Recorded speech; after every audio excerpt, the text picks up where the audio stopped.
بزاف منكم كيتقاتل باش ينقص من الوزن وبلا نتيجه، وبزاف منكم كيتقاتل باش يزيد في الوزن وبلا نتيجه. ها اللي فين ما كان شي ريجيم هبيل كينوض يجربوا، ها اللي فين ما كانت شي لحسه ولا شي شوفان وضغنون كتنوض تاكلهم، ها اللي كيقيل الصايم، ها اللي كيبقى ياكل حتى كتقطع فيه النفس. وغالبا هادشي دا كامل كيكون بلا نتيجه. اللي ما قدرش يرقاق كنقول له ودي سرعه الحرق عندك ثقيله، واللي ما قدرش يغلاض كنقول له ودي سرعه الحرق عندك كبيره بزاف.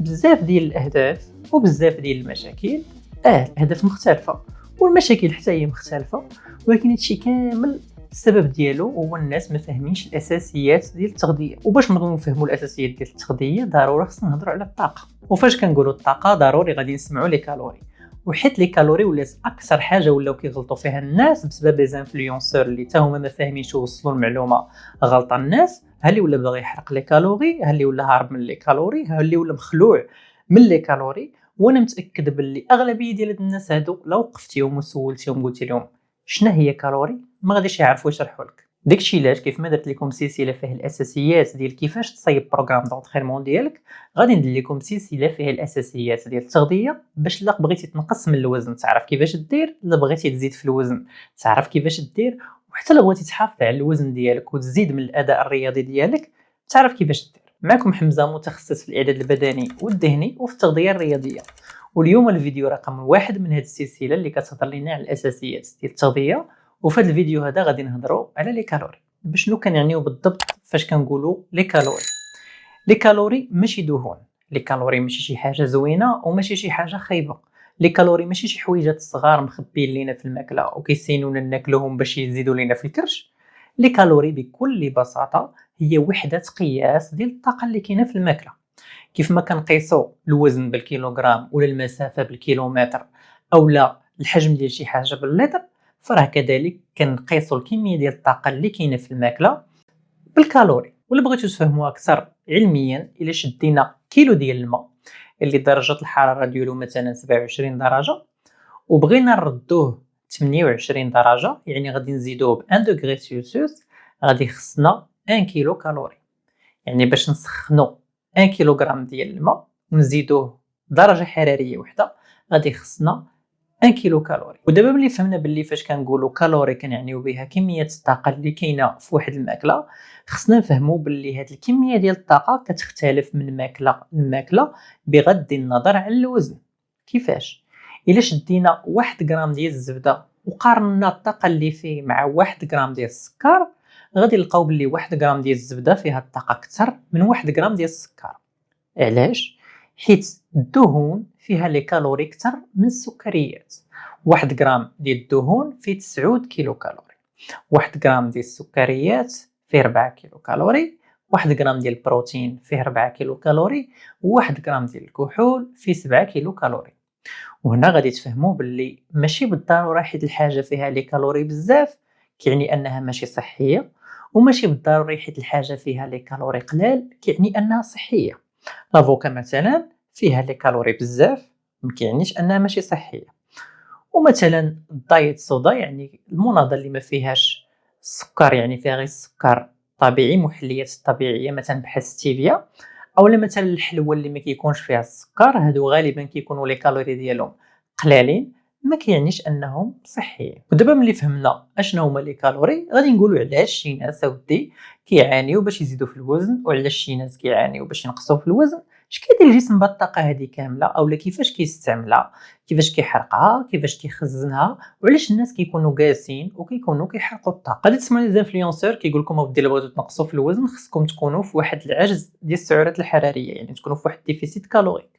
ولا بغيتو تزيدوا في الوزن خصكم تكونوا في ان سوربلوس كالوريك اولا تاكلوا اكثر من داكشي اللي كتحتاجوه ديال السعرات الحراريه. وهادشي غلط ماشي صحيح، ولكن ماشي بهذه البساطه.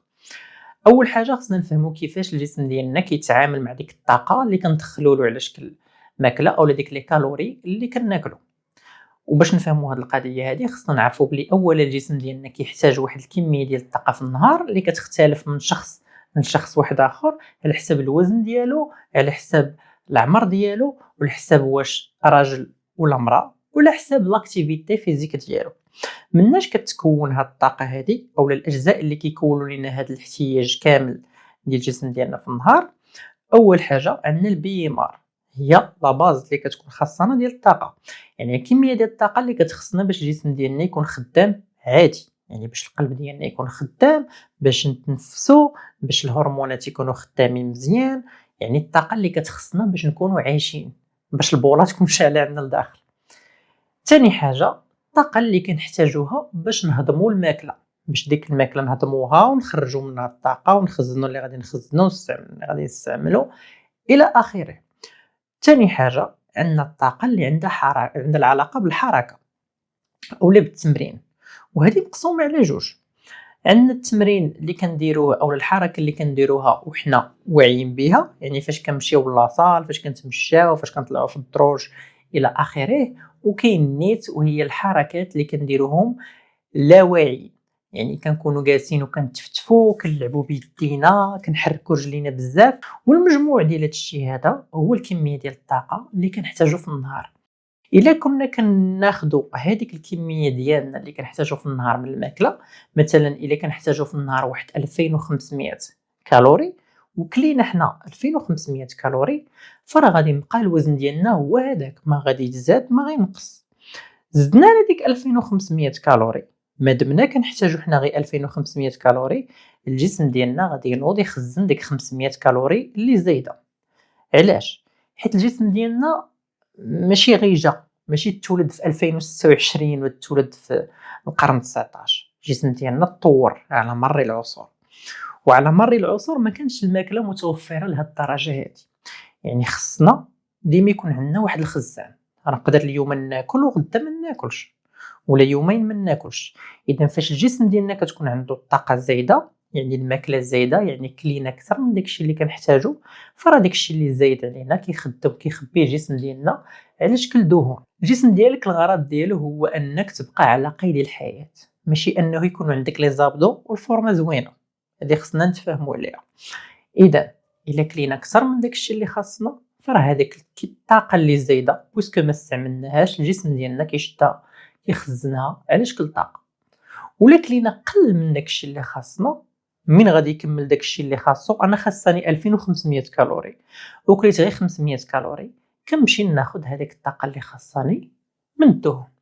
الجسم ديالنا كيخزن الطاقه على جوج ديال الاشكال الكبيره كاع، هي على شكل جليكوجين كيخبيها في العضلات وفي الكبده، هذوك الاستعمال السريع تبع الكلب ولا تبع شي حاجه كتنوض تحتاج تجري، كتستعمل ديك الساعات الجليكوجين ولا لا فوسفوكرياتين في الديبار، كندوزو الجليكوجين اللي كاين في الموسك. جاك الجوع مثلا، كنتي صايم وما كديرش واحد الحركه كبيره بزاف، ديك الساعات الجسم ديالك كياخذ الماكله من الدهنيات او من الدهون اللي عندك مخزنين في الكرش ديالك ولا في الهيبس ديالك ولا في البلايص اللي كيخزن فيهم الجسم ديالك الشحمه. ولكن رغم ذلك الجسم ديالنا ما بسيطش لهاد الدرجه هذه، وماشي ماكينه ما كيعرفش غير كالوري ان كالوري اوت، شحال دخلت وشحال خرجت ديال لي كالوري. الجسم ديالنا كيتادابط على حساب لا سيتوياسيون اللي هو فيها. الا جوعتي الجسم ديالك اكثر من القياس، هذيك البي ام ار اللي قلنا في الاول يقدر يهبطها، يعني كتولي انت في الواقع ما بقيتيش كتحتاج غير 2500 مثلا، كتولي تحتاج غير 2000 كالوري، حيت كيقول راه واقيلا كاينه شي مجاعه، كاينه شي حاجه. اذا اللي خصنا نفهموا هو الجسم ديالنا كيتادابطا والي انتيليجون، راه ماشي غير ريجيم نوض نجوع راسي، راه عندنا واحد القياس اللي كنقصوه من لي كالوري وواحد القياس اللي كنزيدوه في الكالوري. وهذا كنت شرحت لكم في واحد الفيديو ديال الاسرار ديال النقصان ديال الوزن، قلبوا عليه مع لي فيديو اخرين، ومازال نشرح لكم في الفيديوهات الجايه ان شاء الله. فهمنا بلي لي كالوري ماشي حاجه زوينه ماشي خايبه، بل هي فقط كميه الطاقه اللي كاينه في الماكله، وبلي الجسم ديالنا كيخصو واحد الكميه ديال الطاقه محدده باش نبقاو حنا عايشين وباش نمارسوا الانشطه ديالنا في النهار. وبلي الجسم ديالنا خصنا نحافظوا فيه على التوازن ديال هاد الطاقه هذه، وبلي الجسم ديالنا انتيليجون بزاف وماشي بالضروره كالوري ان كالوري اوت كتكون ديما خدامه لا ما عرفناش نتعاملوا معها.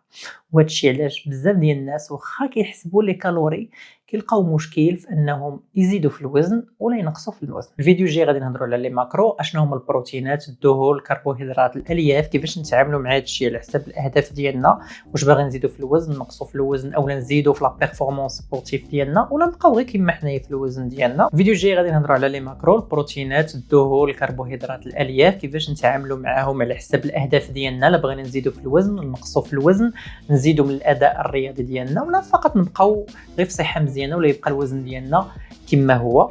ما تنساوش تابوناو لاشين، ما تبخلوش عليا بالقلوبه، لي لايك، بارطاجيو هذا المحتوى مع الناس اللي مهتمين به. مهم هاد الدعم ديالكم هو اللي كيخليني نتشجع ندير فيديوهات وحدين اخرين. دعموا القناه ديالي وما تنساوش تابوناو حتى لي باج انستغرام وتيك توك. المهم هو تعمل الفائده، وهذا ما كان، وتهلاو في راسكم.